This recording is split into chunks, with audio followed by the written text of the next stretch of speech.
Because वो भी wheelchair पर है या उनका फ्रैक्चर है, इसी वजह से वो अपनी गेम को ज़्यादा एक्सप्लोर नहीं कर पा रहे। क्या कहना है आपको इस बारे में?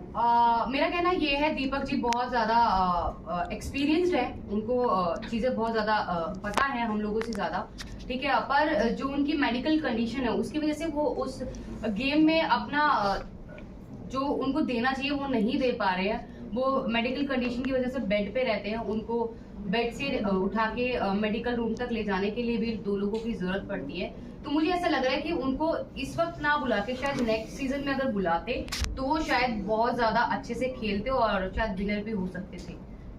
पर इसी के साथ साथ ये भी जानना चाहेंगे, शिवानी का और अरमान जी का जब फाइट हुआ था उस दिन मॉर्निंग में, अगले दिन मॉर्निंग में सना मकबूल, पलोमी और शिवानी बैठी थी और अरमान सामने की तरफ बैठे थे आप लोगों के बीच में। तब शिवानी को उन्होंने ये कहा था कि ये इंसान पर भरोसा नहीं करना, और वहीं हम दूसरी तरफ सोशल मीडिया पर देख रहे कि शिवानी ऑलरेडी एक ब्लॉग बना चुकी है अरमान जी के साथ, मतलब वो उनको पहचानती है 2 साल पहले की है। वो 2 साल पहले एक्चुअली क्या था कि हम लोगों की ग्रैंड मैरिज हो रही थी, मेरी और अरमान की। मेरा सपना था जो वो पूरा कर रहे थे, तो उस ग्रैंड मैरिज में शिवानी ऑल्सो इन्वाइटेड, वो इन्वाइटेड थी। उस टाइम तकरीबन उसके 1.5 मिलियन या 2 मिलियन सब्सक्राइबर थे यूट्यूब पे। तो वो हमारी शादी में आई थी एंजॉय करने, तो वो 2-2.5 साल से हमें ऑलरेडी जानती थी। वेल अभी ये जो उन्होंने कहा है कि इन पे भरोसा नहीं करना चाहिए, वो बहुत शातिर है, क्या कहना चाहोगी इस चीज को लेकर आप? शिवानी के लिए आप बोल रहे हैं? यस जी, शिवानी क्योंकि गेम के अंदर आने के बाद जिस शिवानी को हम जानते थे वो शिवानी उस गेम में रही नहीं। वो मतलब कहते हैं ना, वो पहले से प्लान करके गई है, मुझे ये करना है तो मैं कैमरे के सामने रहूंगी, मैं ज्यादा दिखूंगी, तो वो वही काम कर रही है। वो अपनी भाषा को लेके बार बार बोलती है कि मेरी भाषा लोगों को समझ नहीं आती। दूसरा, वो लोगों के सामने ऐसा प्रिटेंड करती है कि वो बच्ची है, वो छोटी है, पर ऐसा कुछ नहीं है, वो छोटी नहीं है गाइस, वो अपने घर को खुद चलाती है। और कोई भी छोटा बच्चा बिग बॉस शो में नहीं खेलने आता है, कोई समझदार ही बिग बॉस ऐसे कंटेस्टेंट लेके आता है जो गेम को खेल सकता है और खेलने की कैपेसिटी रखता है और जीतने की भी रखता है, तो वो बच्ची नहीं है। दूसरा, उसकी हार्श बात करने का तरीका, वो अपने से बड़े की रिस्पेक्ट नहीं करी है, जैसे कि उसने रणवीर जी से बदतमीजी की, अरमान जी से करी बदतमीजी, मेरे से और क्योंकि हम ऑलमोस्ट हम सभी उससे बड़े हैं। अगर वो 22 साल की है तो आई वॉज 32 ईयर्स, मैं 32 साल की हूँ, तकरीबन 10 साल उससे बड़ी हूँ। तो उसने सबके साथ जो है बहुत रूड तरीके से बात करी और किसी को भी अच्छे से बात नहीं करती हो। वेल कई लोगों का ये भी कहना है कि हमें दूसरी मनीषा रानी नहीं चाहिए, एक ही काफी थी। तो आपको लगता है वो मनीषा रानी बनने की कोशिश कर रही है और दिल जीतने की कोशिश कर रही है लोगों को? पर जो मनीषा रानी ने जो खेला और उसने अपने आप को दिखाया है बिग बॉस में, वो एक पॉजिटिव वे से, उसकी सिर्फ लैंग्वेज सेम थी, पर वो बिल्कुल भी अपनी शिवानी जैसे बिल्कुल भी नहीं थी। उसका नेचर बहुत ही अच्छा है और शिवानी जो है लोगों को डोमिनेट कर रही है। वो जिस तरीके से चिल्ला के बोलती है, अपनी बात आगे रखने के लिए वो चिल्लाती है, लोगों के सामने बदतमीजी करती है। जैसे बहुत सारे लोग, ऑलमोस्ट सभी लोगों से उसकी सिर्फ चंद्रिका और सना मकबूल और विशाल, शायद विशाल से भी उसका झगड़ा हो चुका है। ऑलमोस्ट सभी घर वालों से उसका झगड़ा ऑलरेडी हो चुका है। तो मनीषा ऐसी नहीं थी, मनीषा बहुत अच्छा पोलाइटली सबके साथ थी और बहुत अच्छा रिलेशन बना के गई सबके साथ। वेल आप लोग, आपके रिश्तों के बारे में बाहर बहुत ज्यादा ट्रोलिंग चल रही है, आप आपके रिश्तों को क्या कहना चाहोगे? रिश्ते के बारे में लोगों को क्या कहना चाहोगे जिस तरह से बाहर लोग एक्सेप्ट नहीं कर रहे हैं? वही आपकी यूट्यूब पर आपके फैन फॉलोइंग जरूर होंगे, बट जब OTT पर आने के बाद वो चीजें लोग एक्सेप्ट नहीं कर रहे, क्या कहना है आपको इस बारे में? देखो, हमारा रिलेशन ऐसा है, मैं मानती हूँ कोई भी इस रिलेशन को एक्सेप्ट नहीं करेगा और समाज को बिल्कुल भी नहीं करेगा, पर बहुत सारी परिस्थितियां ऐसी हो गई थी हमारे रिलेशन में। हम लोग तीनों 1-1.25 साल के लिए अलग भी हो गए थे, हम सेपरेट भी हो गए थे, वो भी करके देख लिया था। पर जो बहुत सारी परेशानियां, तकलीफ हमने झेली है, मरने की कगार तक हम तीनों पहुंच गए थे, पर उन सबको समेट के हमने वापस अपने रिलेशन को बनाया है और इस रिलेशन में आज इतना प्यार है कि दुनिया की कोई भी ताकत हम तीनों को अलग नहीं कर सकती है।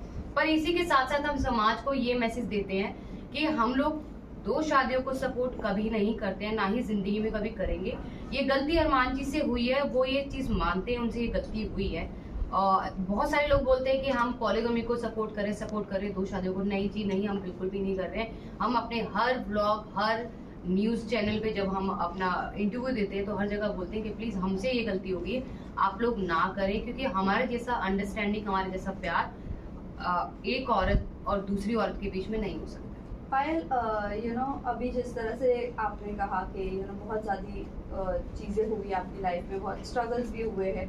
अब जब आप बिग बॉस पर आते हो और इतना डार्क फेज को वापस से एक बार रिपीट किया जा रहा है, सेम चीज़ें रिपीट की जा रही है, ये कितना मेंटली टॉर्चर है, और इससे अभी उगना चाहोगे या वहीं पर वो सब मेमोरीज अभी रिकलेक्ट करते रहना है? नहीं, बिल्कुल भी रिकलेक्ट नहीं करना। अब उस फेज को हम बिल्कुल भूल चुके हैं। पर क्या होता है ना कि आपकी कुछ चीजें, जो कुछ इमोशन जुड़े होते हैं आपकी लाइफ के साथ, तो वो उस समय के साथ भी हमारे थोड़े, मेरे अलग है, अरमान के अलग है, कृतिका के अलग है, इमोशंस हैं। वो जब कोई बिल्कुल अंदर घुसता है ना तो एक डार्क फेस याद आता है और वो थोड़ा इमोशनल हो जाता है। तो लेकिन अब उस लाइफ को हम बिल्कुल भी याद नहीं करना चाहते और बिल्कुल भी नहीं उसके बारे में बात करना चाहते। Last question. इवन पायल, अभी आप घर से बाहर हो चुकी है, आप अपने बच्चों के साथ है, लेकिन आप अरमान को कितना मिस करेंगी, क्योंकि अभी वो तो घर के अंदर ही है? अरमान जी घर के अंदर है, मैं उनको मिस नहीं करूंगी, क्योंकि मैं उन्हें रोज 24 आवर्स लाइव देखूंगी और उनके हर एक जितने भी एपिसोड्स आएंगे वो देखूंगी, उनको मिस नहीं करूंगी, क्योंकि ऑलरेडी उनके पास कृतिका है उनके सपोर्ट के लिए, पर बाहर से फुल सपोर्ट दूंगी। जितने भी लोग मुझे यहाँ पे देख पा रहे हैं, आप लोगों ने मुझे बहुत प्यार दिया, मुझे बहुत सपोर्ट दिया। मुझे पता है मैं जो है नॉमिनेशन मेरी अगर हुई है तो वोटिंग की वजह से नहीं हूँ, मुझे फुल सपोर्ट मिला है घर वालों की वजह से मैं बाहर आई हूँ। मैं यही कहना चाहती हूँ जाते जाते कि आप लोग जी भर के, दिल खोल के अरमान और कृतिका दोनों को वोट कीजिए और उनकी आगे की पर्सनैलिटी आपको जो है गेम में देखने के लिए मिलेगी कि वो जेन्युइन है कि नहीं है। वन लास्ट जाते जाते लास्ट क्वेश्चन, जिस तरह अभी आपने मेंशन किया था, एक प्यार को पाने के लिए आपने अपनी फैमिली को खो दिया था, अब आपकी फैमिली का क्या फीडबैक है जब बिग बॉस से बाहर आ गई है? मेरी फैमिली का कोई फीडबैक नहीं है और मुझे नहीं लगता कि उनको मेरे फेम से, मेरे पैसे से कोई लेना देना है, क्योंकि ऑलरेडी फेम मेरे पास है, लोग मुझे जानते हैं, मेरे यूट्यूब से, मेरे इंस्टा से लोग मुझे जानते हैं। अगर ऐसा कुछ होता तो वो 13 साल में वेट नहीं करते मेरे पास आने के लिए। तो ये बिग बॉस OTT से उन लोगों को कोई फर्क नहीं पड़ने वाला। Thank you so much. Thank ma'am you. Photo करा दीजिए। पायल जी यहाँ पे सामने।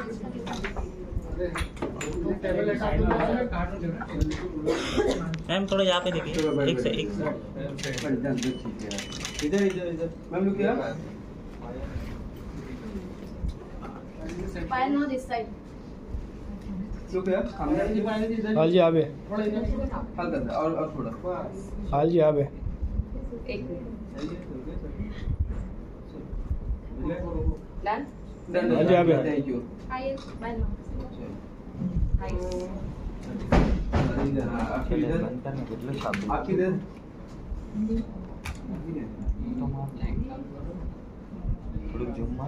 Thank you.